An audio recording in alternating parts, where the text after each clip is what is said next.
Hey, Real Nerds listeners, your favorite host Ryan here to remind you that social media is great. How great is it? There's many ways you can find the Real Nerds on social media. You can download us on iTunes. You can listen to us streaming on Stitcher Radio. You can call us 720-6nerds5.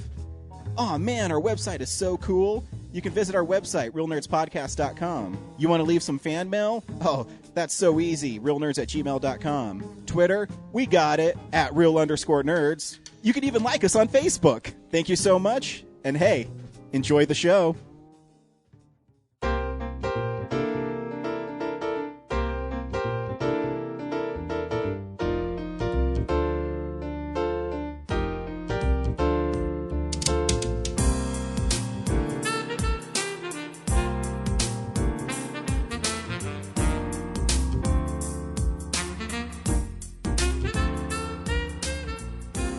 Welcome to Real Nerds at Denver Comic-Con 2015. We hope you enjoy the following interview. Hi, I'm Ryan at Denver Comic-Con 2015, and I'm with the amazing Marguerite Bennett. Hi, Marguerite. How are you? I'm great. It's a pleasure to be here. You know, I was first introduced to you because I'm a huge Barbara Gordon fan. Hey. And, your Batgirl 30 is maybe the coolest single issue of Batgirl ever. Thank you. Because it's very kind of you. Oh, thank you. Because it takes a totally different turn from what you're...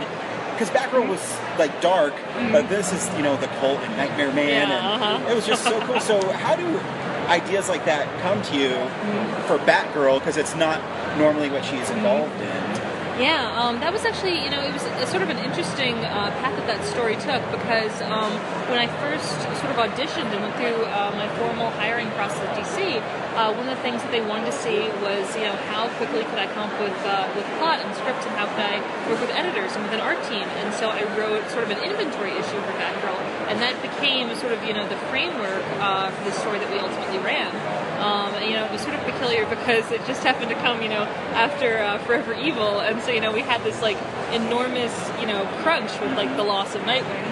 And so it was, trying to, weave together these three stories, with Barbara Gordon, and equate, this fear and this grief with being, sort of like locked in your mind, having these cyclical patterns of thought, cyclical patterns of behavior as you sort of like lose yourself in your grief and in your depression. And so we, constructed that with this house, of this thing that, feeling it's invading your mind. So in a way, like the Midnight Man was representative of that grief and that depression, of hunting her through this trapped space, and how she wound up overcoming it and processing her grief, and being able to move on and continue with her heroics. So is Batgirl your favorite DC hero? Because she's mine. I adore her. Kate Kane actually takes the cake. Really? I'm a Barbara Gordon fan, but hey, that's all right. She's tremendous. And you also wrote the Zero Year Batgirl. Yep. So was that kind of fun because it's a little more freeing on what you could do with the story? It was terrifying because, like, I'm such a huge Gail Simone fan. Yeah. One of the whole reasons that I'm here is because, I grew up on her stories, and, it was like, she can do it, like, one day I'll be able to also. And so, I went back through, all the issues that she had written, and it was sort of like, it was so funny looking at the way that my trades are sort of like pin cushions with Post-it notes. Okay, here's this detail here, here's this detail here. How do we build, an origin story that's worthy of Barbara? Or not an origin story, but this moment, that came before the cowl. Where she could discover this ability within herself. So it was a lot of pressure, but a lot of fun. No, it fit right into that arc, though, because, it's always scary, but also cool what DC is doing is they always kind of do a month where they do something different. Yes, But it came right in the middle of Wanted. Yeah. And so you're like, what's going to happen with her brother? And then you get a cool little backstory with it as well. So it fit in very well. I'm really glad to hear that. Yeah. Sorry, I totally skipped over because I was so excited to talk about Batgirl. Tell us, a little bit about yourself and why you love comics. Oh, sure. Well, I first fell in love with comics because of Batman the Animated Series when I was 5 years old, actually. You didn't. I cried. I did Kevin Conroy's panel last year. Oh, goodness. And when he introduced himself, he says, "Hi, Ryan." I was like, oh my gosh. No. My heart, skipped a beat. I wouldn't have been able to stand I know, right? I wouldn't have been able to meet his eyes, Lord. I completely fell in love with this, this dark, entrancing world. So much of the animation that we give to children is so scrubbed and sanitized and brightly colored, and there was this element of danger that was just completely thrilling, that just sort of really captured my imagination. And, sort of like the funny detail in all this is the fact that I wildly misinterpreted what Batman was about for the first year that I was watching that series. Just from, just the opening, the opening credits. Just this rich noir world, just seeing Batman for the first time, how intimidating and how ferocious he looked. The tactics that he used, I assumed he was a villain. I assumed he was a villain who was atoning for his past misdeeds by rounding up all the other villains. That, he was really no better than they, but that he had this crisis of conscience. I have no idea where exactly I got this idea. But that just, sort of informed my outlook on the character for probably the following year, before I actually saw, an episode that dealt with, the murder of the Waynes. So I started out my career in comics with misbegotten 5-year-old fan fiction. And that's okay. So is it hard for a young lady like yourself to break into comics, or is it more open now? It depends on how you're measuring it, frankly. The rampant institutionalized sexism, of previous decades has, peeled back a lot of ways. However, with the uptick in social media, it exposes you to different kinds of sexism and a different kind of misogyny. So it's sort of difficult to evaluate, if it's gotten better or worse. In, I want to say 1987, there were 13 female creatives working with DC. When they launched the New 52, there was Gail Simone and Nicola. And so it changes, and it goes up and down and back and forth in different ways. And I just try to remember that, if we want to strive for a form of equality within this art, within this community, it's going to take active concentration and active determination. You think about where women's rights were in the 20s, where they'd attained suffrage, where they were leaving the house, smoking, dancing, cutting their hair, becoming artists, becoming composers, having a freedom to explore their sexuality. And then you see where they were in the 50s, that all those freedoms were snatched away and stripped away one by one until they were turned back, into these domestic accessories.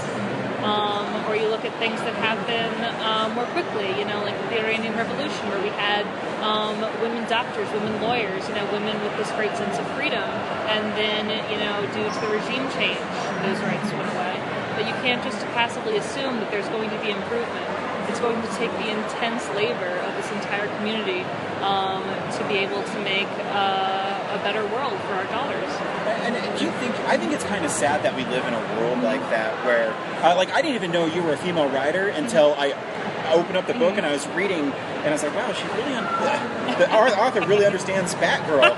And then I went back and I flipped back, and I'm like, oh, it's not even Gail Simone, it's another female. And so that's. And I think, too, with much social media, it's scary because it gives anonymity to someone being not nice to you. And I hope you don't get that, because your comments are wonderful. Oh, bless. And so, if they don't know what they're talking about. But let's shift to the stuff you're working on. So, DC Bombshells. Yes. I'm really excited about this one because it seems like it's inspired by the radical covers that everybody has. And see, I'll also show you that I'm not, lying to you. Look, that's my wallet. My wallet is Batgirl. Wonderful. As Bombshell. So how did that come about, and what's the story? And oh, goodness. So, Aunt Lucia did these phenomenal covers, for the variants that they ran last year, and, we had these just, gorgeous, statues and collectibles, and, and shirts and wallets and everything else. And so I made no secret of, how enchanted I was by this art, and, it just really captured my imagination. And so when DC started, to think the idea of, maybe, this could become like a proper series, Jim Chadwick, our wonderful editor, approached me, and I could not say yes fast enough. I mean, it was just, I was over the moon when he approached me for it.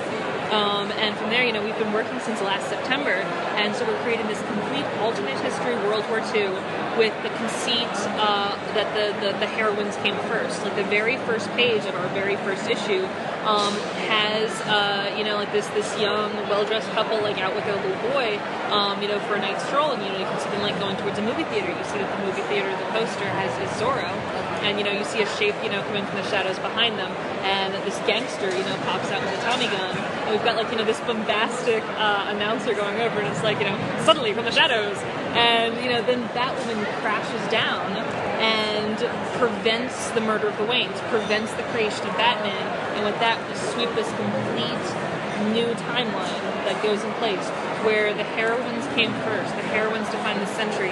None of them are derivative from their male counterparts, and how the DC universe changes because of that.